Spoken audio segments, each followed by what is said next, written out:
भारत की maximum population को मालूम ही नहीं है कि डाटा लीक्स जैसे सीरियस इशू से उनकी अपनी पर्सनल लाइफ में कितना इम्पैक्ट पड़ता है और उस लीक्स डाटा का यूज़ कहाँ होता है। हाय गाइस, आप देख रहे हैं मैक्रेज यूट्यूब चैनल को सब्सक्राइब कर बेल आइकन पर क्लिक कर लें, जिससे चैनल पर अपलोड वीडियो की नोटिफिकेशन आपको मिल जाए। पहले ये समझते हैं कि जो डाटा लीक होता है उसमें कैसी इंफॉर्मेशन होती है। जब भी आप किसी वेबसाइट या किसी ऐप पर अकाउंट क्रिएट करते हैं तो वो आपसे कुछ इन्फॉर्मेशन लेता है, जैसे name, mobile number, email address, date of birth और कहीं कहीं आपसे आपकी credit card and debit card details भी ली जाती है।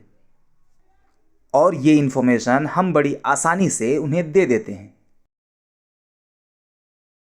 जो लीक्स डाटा होते हैं तो उस लीक डाटा का अटैकर्स करते क्या हैं? अटैकर्स यानी डिजिटल चोर। जब भी कोई डाटा ब्रीच होता है तो ये डिजिटल चोर चोरी किए गए डाटा से पैसे कमाने के लिए दो रास्ते इस्तेमाल करते हैं। Number 1, blackmailing. जिस कंपनी का डाटा इन अटैकर्स के द्वारा चोरी किया जाता है उस कंपनी को ब्लैकमेल किया जाता है। डिजिटल चोर कंपनी से निगोशिएट करता है और पैसे की डिमांड करता है, जैसे एक मैसिव अमाउंट आप मुझे दीजिए, नहीं तो ये इंफॉर्मेशन मैं पब्लिक कर दूंगा। कई कंपनियां पैसे देती हैं तो कई इससे इनकार करती हैं।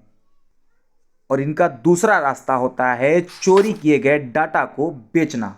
डिजिटल चोर चोरी किए गए डाटा को बेच देते हैं। सवाल ये भी आता है, आखिर डाटा बिकने का भी कोई मार्केट है? तो जवाब है हाँ। जिस तरह आपके पास अमेज़न आपकी अपनी दुकान है, उसी तरह डिजिटल चोरों के लिए डार्क वेब उनकी अपनी दुकान है। पॉइंट 3, और ये पॉइंट सबसे इंपॉर्टेंट पॉइंट है, आखिर चोरी किए गए डाटा का इस्तेमाल कहाँ होता है।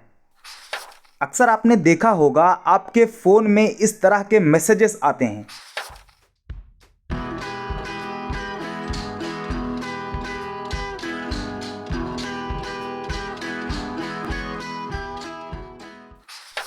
आपने कभी सोचा आखिर ये मैसेज आ कहाँ से रहे हैं?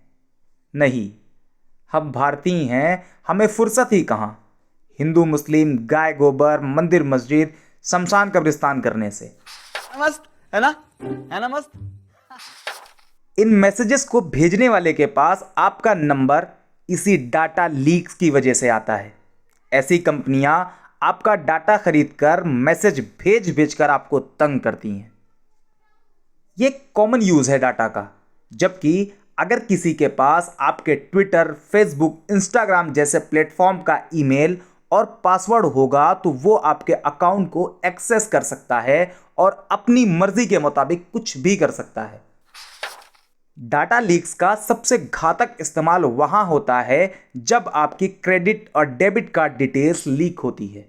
अगर किसी के पास आपकी डिटेल जैसे आपका नाम, आपके कार्ड का नंबर, आपकी डेट ऑफ बर्थ जैसी इंफॉर्मेशन मौजूद हो और वो कॉल करके आपको ये चीज़ें बताए और कहे मैं फला बैंक से बात कर रहा हूँ, आपके कार्ड को अपडेट करना है, आपका नाम, कार्ड नंबर, DOB ये है, तो जाहिर सी बात है बंदे के दिमाग में आएगा इसके पास मेरी इतनी इंफॉर्मेशन है, ये बैंक वाला बंदा ही है और इसकी वजह से वो अपनी सारी डिटेल्स उसे दे दे और आखिर में वेरिफिकेशन के नाम पर OTP भी दे दे।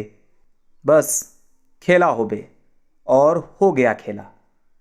मालूम चला अकाउंट का अमाउंट साफ हो गया। खत्म। Bye bye, tata, goodbye, गया। मेरे भाई समझिए, कभी भी कोई बैंक, कोई कंपनी आपसे OTP नहीं पूछती है। OTP आपके लिए है, सिर्फ आपके लिए। इसे आपको किसी को भी नहीं बताना है। समझदार बनिए और सतर्क रहिए। ऐसे हालात में बेहतर यही है कि वक्त रहते इंसान सतर्क होकर अपने जज्बात को काबू में रखकर अपने कदम पीछे हटा ले। डाटा लीक्स जैसे सीरियस इशू को इग्नोर बिल्कुल ना करें। आपकी प्राइवेसी आपके लिए बहुत इंपॉर्टेंट है। आज भारत में वो कानून बन रहे हैं जिसकी ना कोई डिमांड है और ना ही अभी के वक्त में इन सब की जरूरत। भारत सरकार डाटा प्राइवेसी पर जल्द कानून बनाए और हमारी, आपकी, हम सब की प्राइवेसी को सिक्योर करे। वीडियो इंफॉर्मेटिव लगी हो तो लाइक करें, अपने दोस्तों में शेयर करें और चैनल को सब्सक्राइब जरूर कर लें। इस वीडियो में इतना ही, फिर मिलते हैं किसी और वीडियो में। तब तक के लिए बाय बाय।